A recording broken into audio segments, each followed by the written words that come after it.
This channel is part of the History Hit network.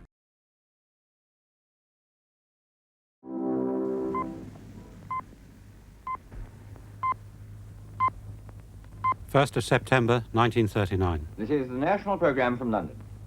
The first news, copyright reserved. These are today's main events. Germany has invaded Poland and has bombed many towns. Parliament was summoned for 6 o'clock this evening. Orders completing the mobilization of the Navy, Army and Air Force were signed by the King at a meeting this afternoon of the Privy Council. The British Cabinet met from 11:30 this morning until 1:30, and both Houses of Parliament were summoned for 6 o'clock this evening. President Roosevelt has appealed to the European powers that if they should be involved in hostilities, they should refrain from bombing civilians and unfortified towns. The nightmare was about to become real. War with Germany seemed unavoidable, but surprisingly, London was the best prepared city in Europe. Surprisingly, because most people had refused to think much about war, nor had they made any preparations for the inevitable air raids it would bring. Throughout the 30s, men like Churchill had warned the public of the danger of Germany, that most people had ridiculed civil defence and supported appeasement. Yet quietly the government had laid its plans for the defence of the civilian population. In fact, it grossly overestimated the number of casualties.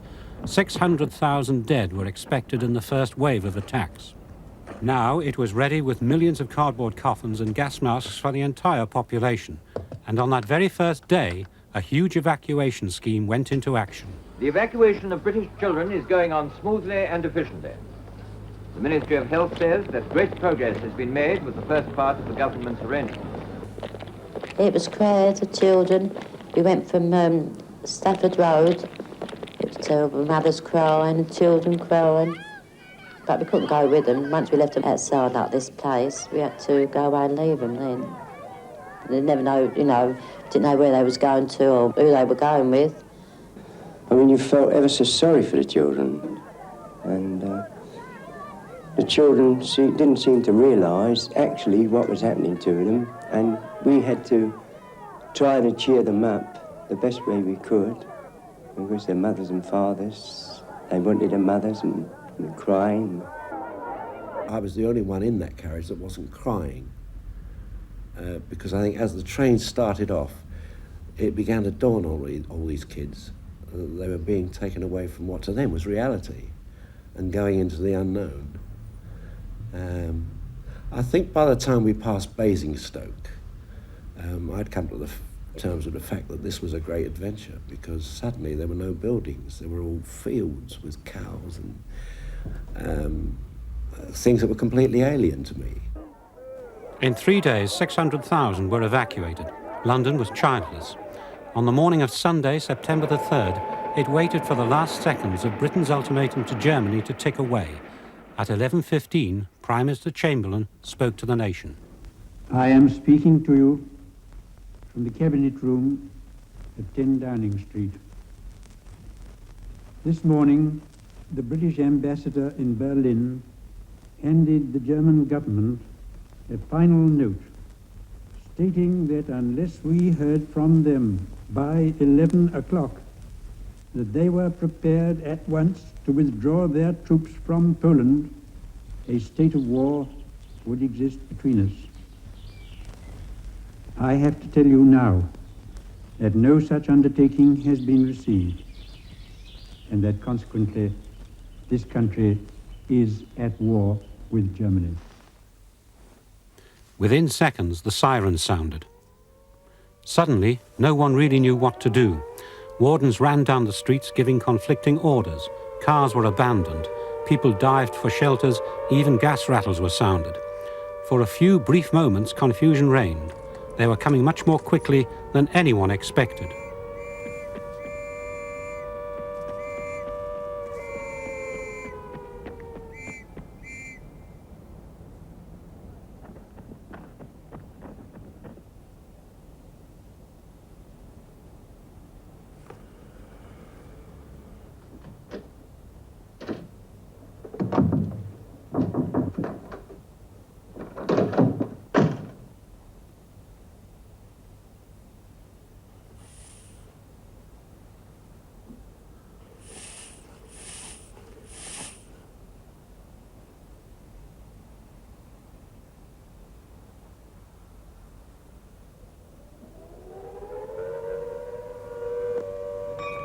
It was a false alarm.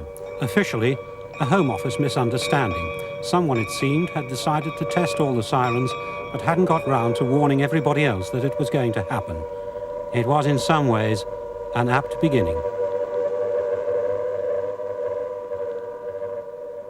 History Hit is a streaming platform that is just for history fans, with fantastic documentaries covering fascinating figures and moments in history from all over the world. From the Battle of Trafalgar and the Revolutionary era, right through to the Second World War. If you are looking for your next military history fix, then this is the service for you. We're committed to bringing history fans award-winning documentaries and podcasts that you cannot find anywhere else. Sign up now for a free trial, and War Stories fans get 50% off their first 3 months. Just be sure to use the code WARSTORIES at checkout. That night the pubs were packed. They'd survived one air raid warning. Perhaps they were all to be like that one.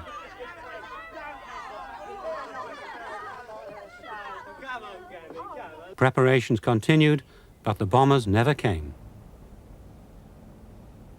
The newsreels gave helpful tips about getting around in the blackout. Throughout the hours of darkness, no light must be visible outside, which meant everyone had to curtain their windows so that not the slightest chink of light got through. And there were air raid wardens on hand to see that the rules were obeyed. The theory was that enemy bombers wouldn't be able to find their way to London in the dark, but many motorists couldn't find their way either. There were 40 pedestrians killed on London's streets every day. By 1940, the fire service had become popularly known as the darts team. Air raid wardens were thought officious and unnecessary, and people got angry with the government for frightening them all for nothing. In fact, the warden service itself was getting rather fed up of the whole thing. They were wishing they could have the bombs so that people could realise that we weren't just taking them on, you see. Johnny, have you got everything on board you ought to have? Yes, I think so, Well, thank goodness, that's something anyway. I would like to stroll upon the prom, with the brass band playing tiddly hom. Are you the fire brigade? Fire brigade? Not all of it, no, there's some more in the yard. Why, what's the matter? Quick, do come along, there's a house on fire. Comedian Rob Wilton was funny because people didn't think him far wrong. What address is it? Grimshaw Street. Grimshaw Street. Now, wait a minute. I know it as well as can be, and I can't just place it. Oh, come along, it's only just down there. No, don't tell me. Let me think of it for myself. Grimshaw. Oh, isn't that annoying? I could walk straight to it, and I can't think of it. It's next to Whiteley Street. Next to Whiteley Street. Oh, I know it as well as can be, Grimshaw. What's the number, lady? What number is it? 78. 78. Turned out nice again today, hasn't it? Here is a short news bulletin. The German army invaded Holland and Belgium early this morning by land and by landings from parachutes. The necessary measures for giving assistance were put into effect at once. On May the 10th, 1940, Hitler suddenly attacked Holland and Belgium without warning and crashed through their feeble defences. In the light of this morning's events in Holland and Belgium, householders are recommended to overhaul their domestic preparations against the possibility of air attack in their own districts. It is emphasized that tube stations in London are not available as air raid shelters. The situation rapidly deteriorated into disaster. The French and British armies were driven back. After only 3 weeks fighting, the British were improvising a hurried escape across the Channel from Dunkirk, while France was on the verge of total collapse. In London, with the German army only a few miles away across the Channel, Churchill, now Prime Minister, broadcast to the nation. Should the invader come to Britain, there will be no placid lying down of the people in submission before him, as we have seen, alas, in other countries. We shall defend every village, every town, and every city. The vast mass of London itself, fought street by street, could easily devour an entire hostile army, and we would rather see London laid in ruins and ashes than that it should be tamely and abjectly enslaved. Invasion was expected at any moment. Fire watchers looked up for parachutists, not down for fires. Parks and open spaces were littered with trenches and obstacles to prevent the landing of enemy planes and gliders. And high above, the Battle of Britain raged.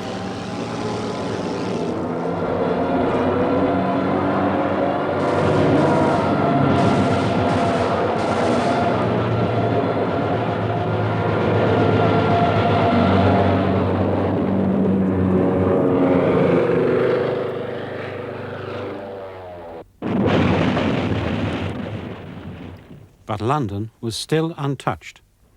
Then came Saturday, September the 7th, 1940. 5 o'clock in the afternoon.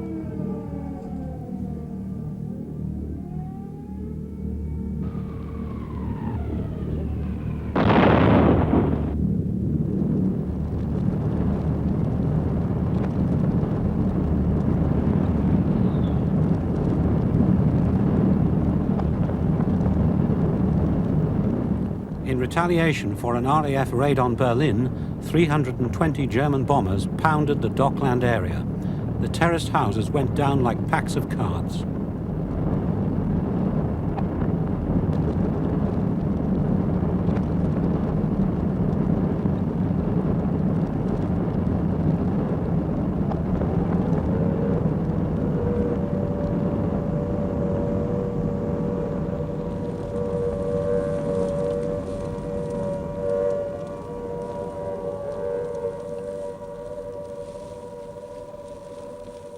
The raid had lasted 2 hours. The people were dazed and confused. The authorities seemed powerless.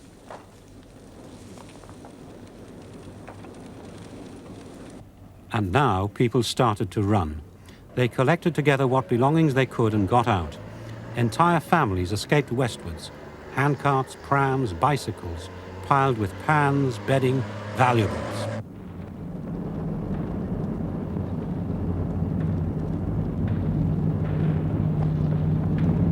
That evening, the fires of Dockland were still blazing, a beacon for a new wave of enemy bombers. From 8 in the morning till 4 the next morning, 250 bombers passed overhead. In many places, the civil defense couldn't cope. In the darkness, terror was added to chaos in the narrow streets by the river.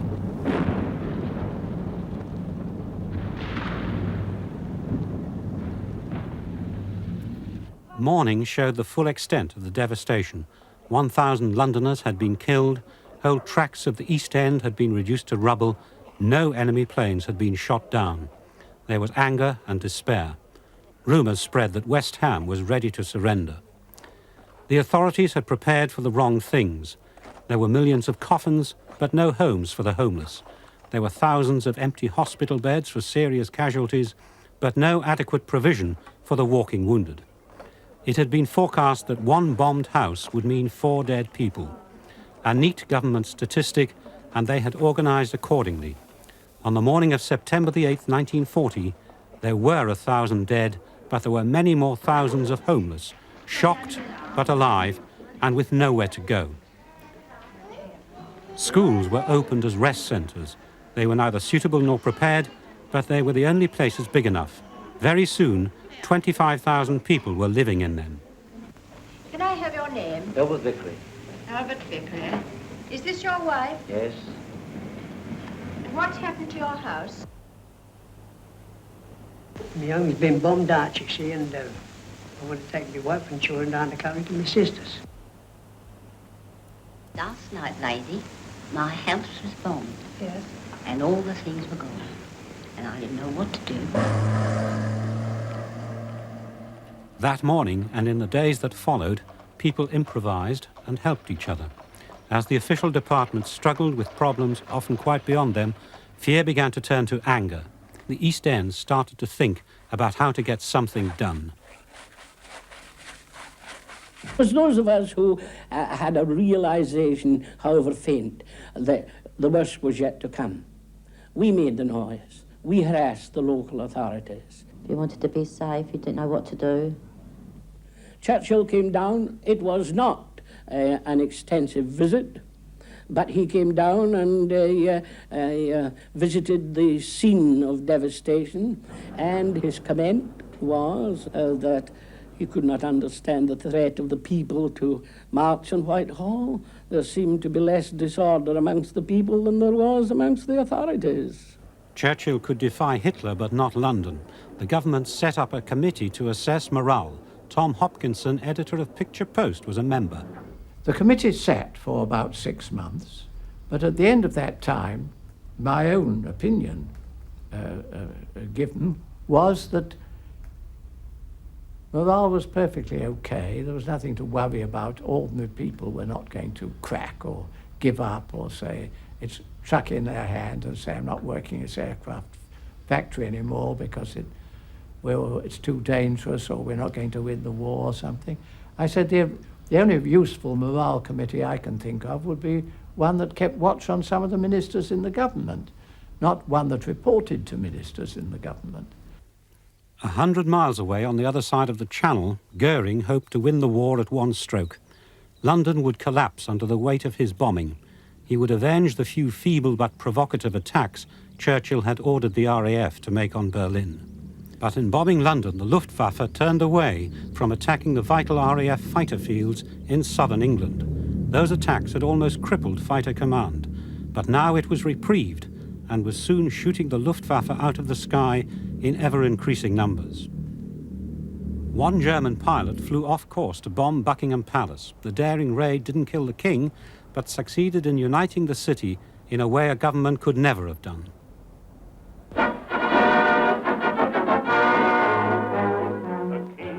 In London, in London, in London, and he would be in London town if London Bridge was falling down. He's got a house in London, in London, in London, and there within the palace yard the soldiers of the king stand guard.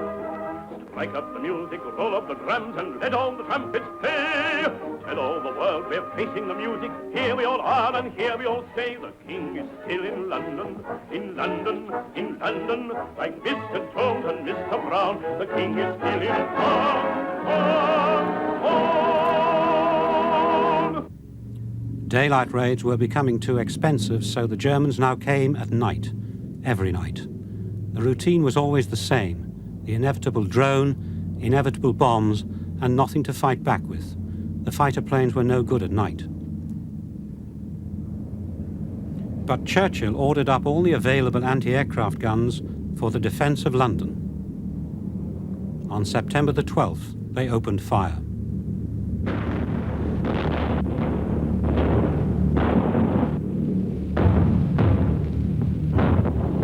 Churchill knew that this roaring cannonade, as he called it, could do little harm to the enemy. The gunners shot down only 4 planes, and the shrapnel from the shells probably killed more people on the ground than in the air. But it didn't matter. People at last believed they were fighting back.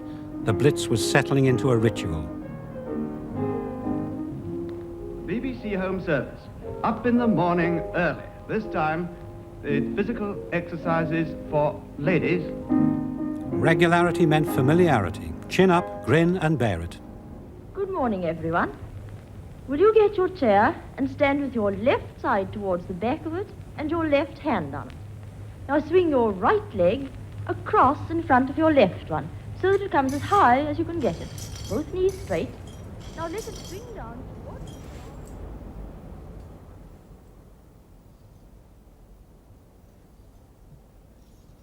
The eerie silence of deserted streets closed by an unexploded bomb, but the day didn't stop. The normal life of the capital simply flowed round it.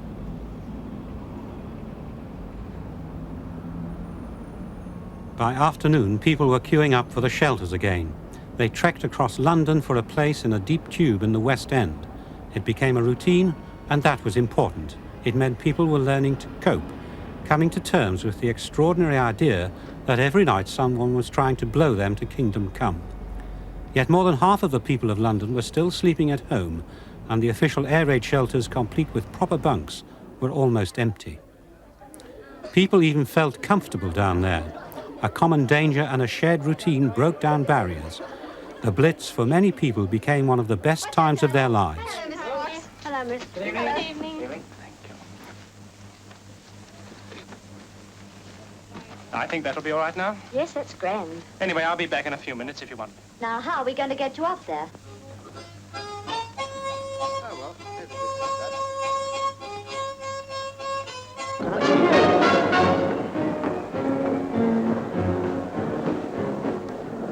London was an exciting place to be. Theatres and dance halls were open. You could have a good time. People worked hard and played hard. Who knew how long it would last? You're a long time dead. Prostitutes stood under the business as usual signs, and people poured in at night to share the exhilaration of being in a city under fire.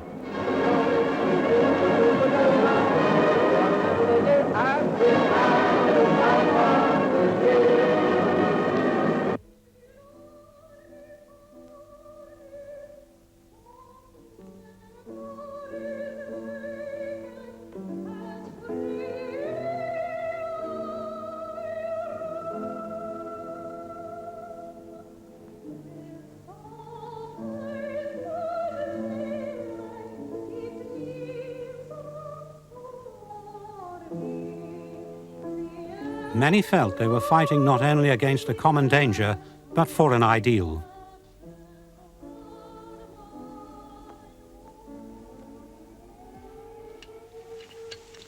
Let us pray. O God, we commit ourselves into thy keeping this night. We pray thee to bless all those who are keeping us safe. For Christ's sake. For the defenders too, life had settled into a pattern. Tonight would be a test of nerve and skill, and would bring body-shattering tiredness, very much like last night.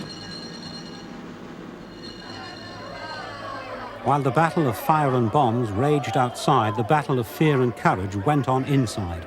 People sheltered where they felt safest. At the beginning, that was mainly in the basements of warehouses, under railway arches, or in makeshift sheds of their own. It was the familiarity and good company that made them feel safe, and it was there that they died. From September onwards, there were two real sources of shelter for the populace that weren't being used.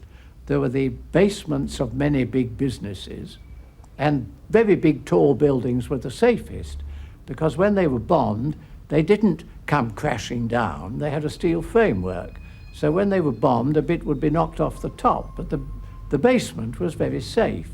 So we wanted the basements of businesses opened up, and of course we wanted the tubes to be used for shelters. And on that we finally carried the day. The government was obliged to open the tube shelters. The tube stations became a home from home for tens of thousands, but the best place to be was in a big private shelter like those under the Dorchester or the Savoy, where each guest had his own marked mattress and his meals served in bed. The majority, of course, couldn't go there. The breakdown of class barriers didn't extend that far, although people from the East End marched on the Savoy to demand admission. In the tubes, the trains not only woke you up, they became mobile canteens, and throughout the night welfare officers and the WVS brought tea and comfort to those who needed it. The Blitz was the last occasion when the middle classes were able to offer charity to the working classes and be readily accepted. And they did it with a courage and enthusiasm which probably did as much to save London as the courage of the Cockneys themselves.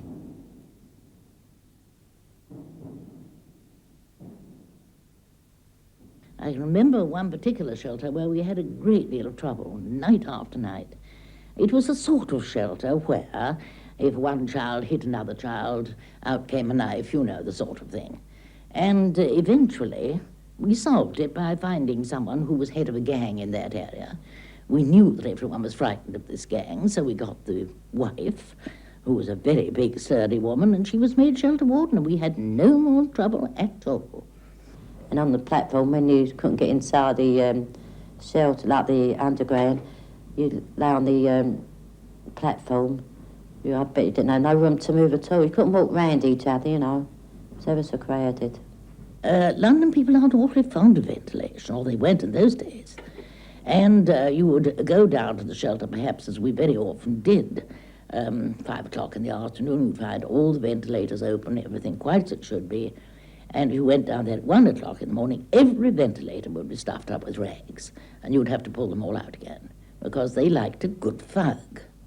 And they certainly got it in some of them. Dirty people somewhere.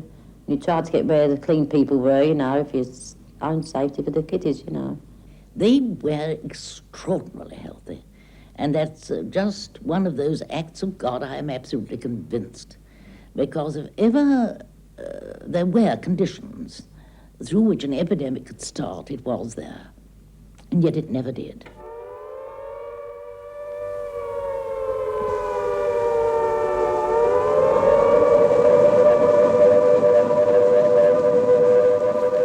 London was bombed for 57 consecutive nights.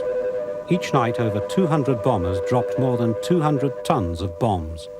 14,000 tons of high explosive hit the city. Some people I knew gave a lift to a couple in a car who'd lost their home, and they were taking them to relations in the country. And the man who was driving the car said to them, "Was it your own house?" And the woman said, no, the man said, "Yes." But the woman nudged him and said, "No, dear, would have been Monday." When you think of the instalments and instalments that they'd paid, that there they were, perfectly cheerful, driving away, and just said, "Would have been Monday." And we walked through the tunnel from Liverpool Street to the Bank Station. And when I got there, I felt like turning back. There was nothing else but bodies. Well, it's hard to describe. It was just like tailor's dummies put up against the wall. Some with no clothes on, some with half their clothes on. And we had to tear the toilets, they were like plywood sheets with these sanitary pails inside. We had to tear them down to use them as stretchers. The poorer the home, you'd think, and the more, remember the 1930s, before the war, had been heartbreaking for Deptford. I mean, long lines of unemployed. They'd got so little, you'd have thought. Yet when the time came, they had the courage of lions. It was like one big family during the Blitz. If you got bombed out, the person next door took you in, and that's how it went. From November onwards, the bombers did not come every night. That was a relief. In any case, neither Hitler nor his Luftwaffe could stop children and shopkeepers making the best of Christmas. If the shops couldn't sell model aeroplanes for kids then, they never would. But there shouldn't have been any children in London to enjoy a Blitz Christmas. They should have been evacuated away from the danger. But that wasn't the authorities' fault. They'd been sent, but they drifted back. Families wanted to be together despite the danger. There was 250,000 children in London for Christmas 1940. Loss of sleep was a major problem. Many people who did a full-time job in the day and a voluntary one at night went through much of the war on 3 or 4 hours sleep a night. Others paid for a good night's rest. There was no shortage of private firms ready and willing to cash in on the fears and exhaustion of their countrymen. For a few shillings you could buy your piece in Epping Forest and join the already resident campers who spent the whole war there, or even spend the weekend in Torquay. It was preferable to paying a wide boy sixpence to keep you a place in the shelters. The moon that lingered over London town, poor puzzled moon, he wore a frown. How could he know we two were... A new phrase entered the language, bomber's moon. For the first time in centuries, the Londoner was as conscious of the weather as the countryman. Paved with stars, it was such a romantic affair. And as we kissed and said goodnight, a nightingale sang.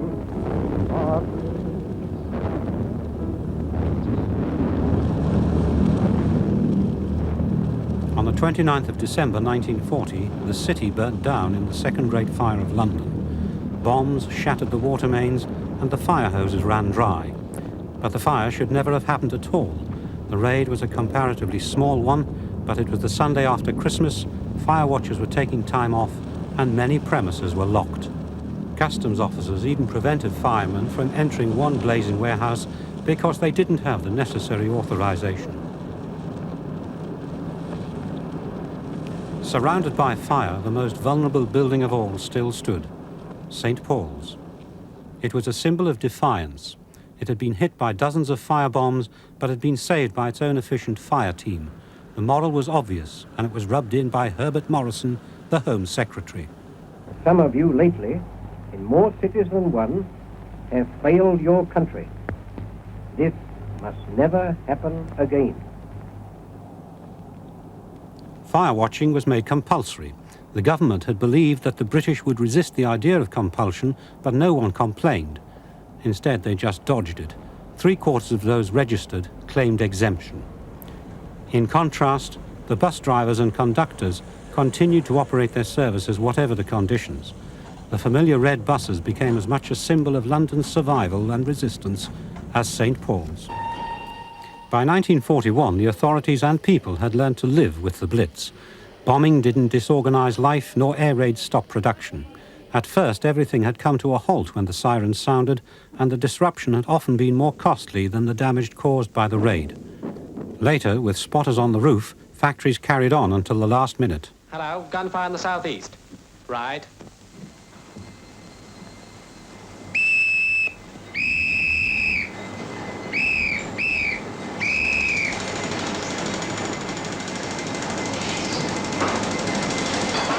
And the idea of business as usual until the last possible moment didn't just apply to factories involved in war production, but to shops and ordinary people as well. Sirens have sounded, but we are carrying on. Those who'd wish to do so may take shelter in the basement. Alarm bells will be rung if our roof spotters report that danger threatens, when all floors must be cleared at once. Carry on. People proved their adaptability in a remarkable way. Far from running mad in the streets as forecast, they seemed to be taking the bombardment in their stride. There was no increase in mental disorder. Indeed, the suicide rate actually fell. When the Blitz was on, life was very easy because you had only two things you were thinking about. Where do I get something to eat? Where do I sleep? And that does simplify life most marvelously. By the spring of 1941, with fighter radar and improved ground control, the RAF seemed to be winning the night battle. But on May the 10th, the German bombers came in strength. Hello, OC speaking. Right. That was Home Office Fire Control. They'll be raiding tonight. London's fire chief summoned 1,000 extra fire pumps into the city from all over the country. In the fighter control rooms, the radar plots were showing hundreds of bombers converging on London. The controller scrambled his night fighters into the dark to meet them. Over the city, the first flares and firebombs started to fall. OP control, 36 OP. Incendiary bombs falling between 145 degrees and 180 degrees, about 3/4 of a mile. It was the classic pattern. First mark the target and start the blaze with incendiaries, then spread the flames and hamper the firefighting with high explosives. Control. Right. Fire at Dock Street, sub.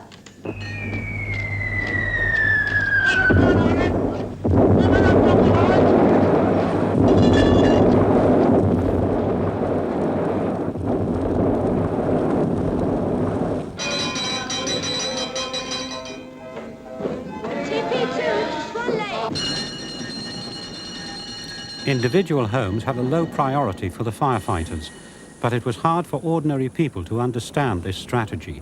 In Brixton, angry citizens blocked the path of engines racing past their burning homes to other fires.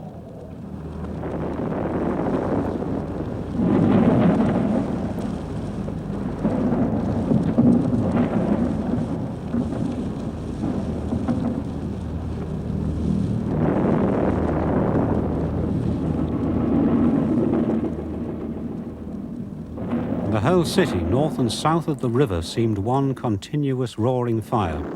By midnight, 2,000 fires were out of control.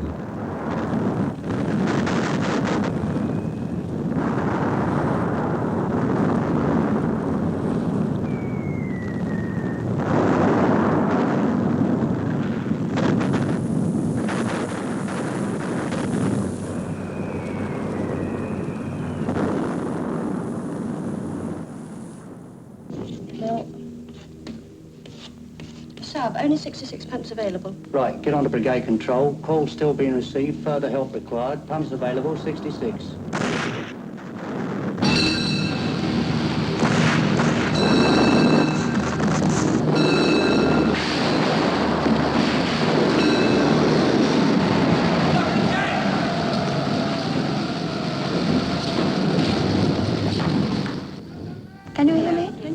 your pumps available? £10, thank you. 10, thank you. Will you give me your pumps available? At 2 in the morning, the water pressure dropped. Over 600 mains had been smashed. Come out of the float there!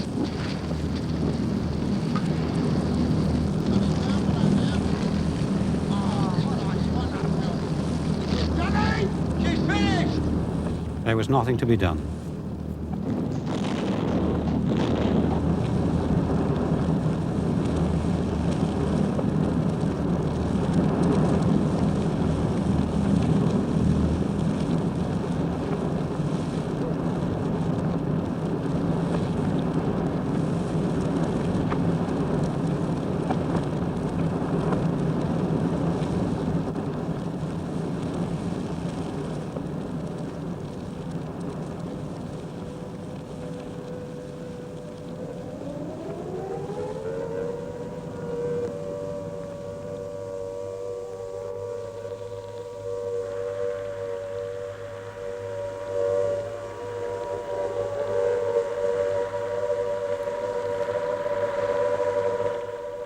£1,436 dead, 2,000 seriously injured, £20 million worth of damage, 8,000 streets, 1/3 of London, impassable, 5,500 houses demolished, 12,000 people homeless, 700 acres completely consumed by fire.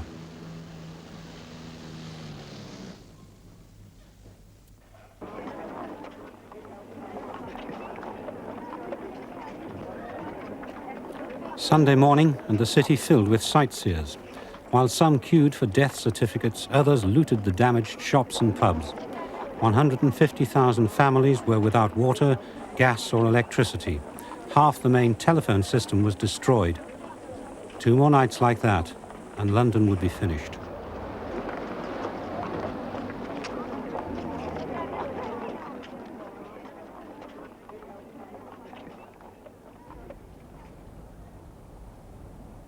The House of Commons was completely gutted, and in the night firemen complained that they were refused entry because they didn't enjoy parliamentary privilege, and the fire chief had been shot at by the Home Guard in the Mall. Churchill wept when he saw the ruins. Luckily for London, Hitler was about to attack Russia, and his bombers were called away to the east. For a while, London could rest and regain her strength.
Myra Hess gave midday concerts in the National Gallery.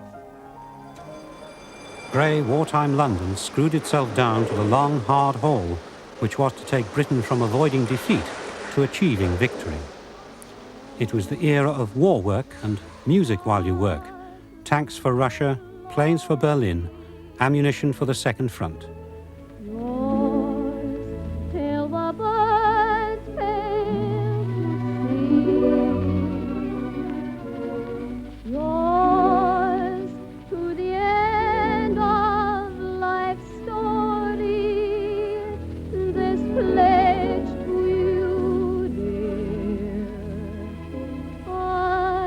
It was the period of austerity, Warship Week followed by Waste Paper Month, smaller rations, longer queues. A time when it seemed the war would last forever.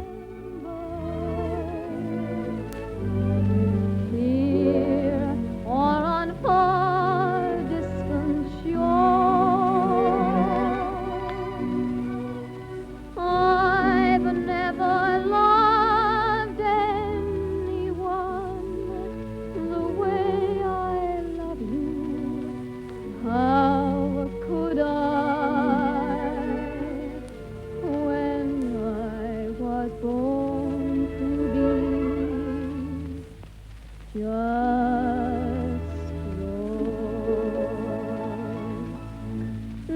night has music, the sweetest music. It echoes somewhere within my heart. I hold you near me, oh darling, hear me. I have a message I must.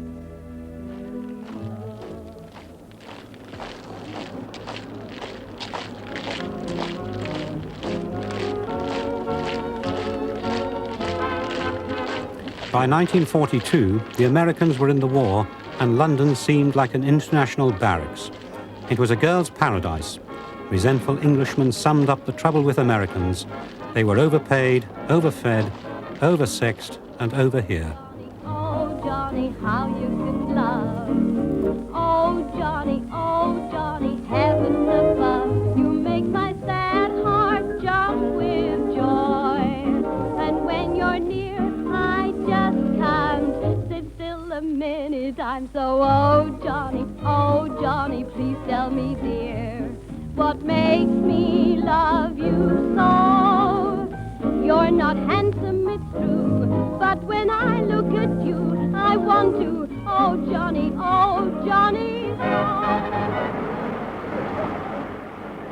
Communique number 1.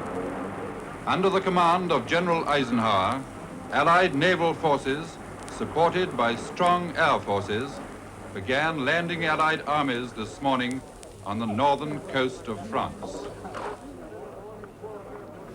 June the 6th, 1944. D-Day. We were back in Europe. Now it must only be a matter of weeks until the end. But then, only 1 week later, on June the 13th,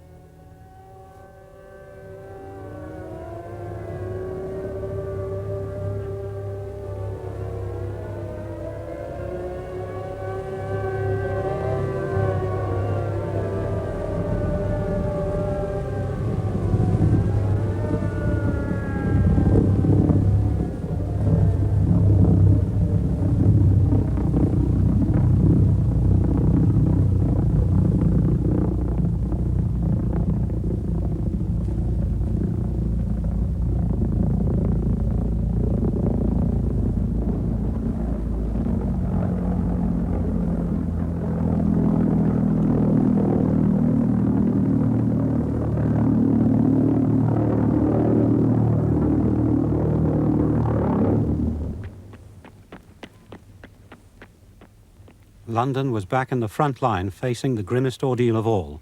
It was the first of the Germans' secret weapons.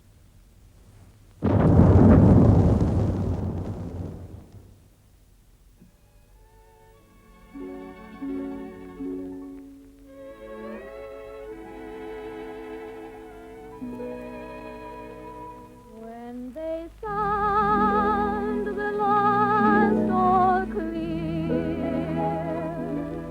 how happy my darling will be.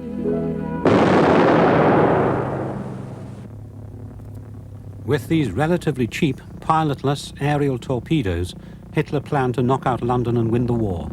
They were more devastating than anything the city had previously suffered, and each carried a ton of high explosive.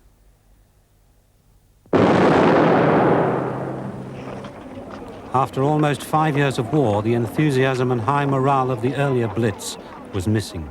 The V1, this new inhuman terror, was something that many exhausted Londoners had no longer the resources to meet.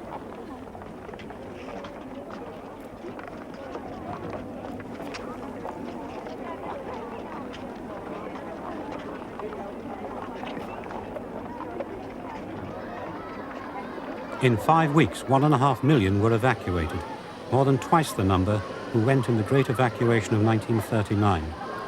The defenders were bewildered. The civilians could do nothing but watch and wait.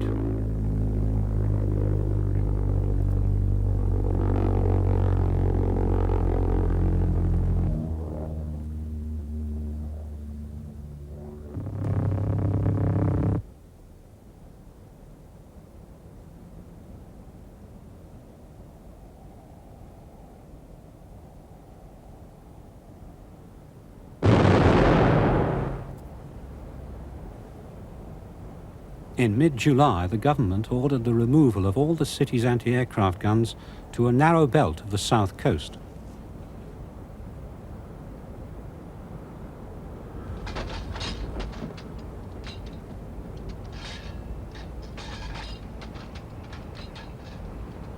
The gunners could now pick out their targets as they came in without worrying about their unexploded shells falling on civilians, and fighters could tackle anything that got past the barrage.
The fighters had also mastered techniques for shooting them down.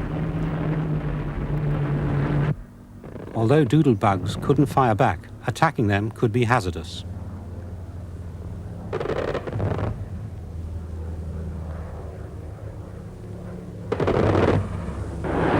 Soon, 80% were being destroyed.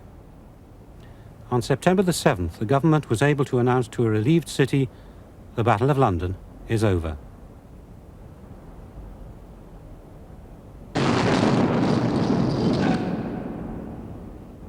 The day after that announcement, London was rocked by a huge, mysterious explosion. It was Hitler's most destructive weapon, the V2 rocket. There was no defense against it and no warning that it was coming. Plans were laid to abandon London. I was leaving Stratford about 12:25 to finish at Canning Town. And I got to a pub called the Telegraph. At the corner of Gift Lane, just past Old West Ham Church. And there was a terrific crash, huge cloud of dust, couldn't see much. Now where those rockets was concerned, they were terrible things.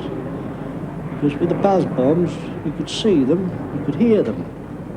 There was a certain amount of direction where they were going to go, but with the rocket, it was there, you'd never had a chance. It was the forerunner of today's intercontinental ballistic missile. If Hitler had been able to bring them into use earlier, they might have brought him victory.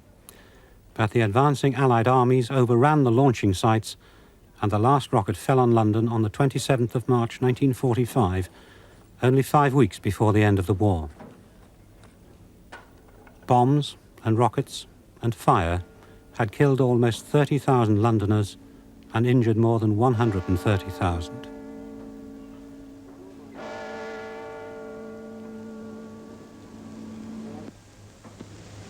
Hostilities will end officially at 1 minute after midnight tonight, Tuesday, the 8th of May. But in the interest of saving lives, the ceasefire began yesterday to be sounded along all the fronts. The German war is therefore at an end.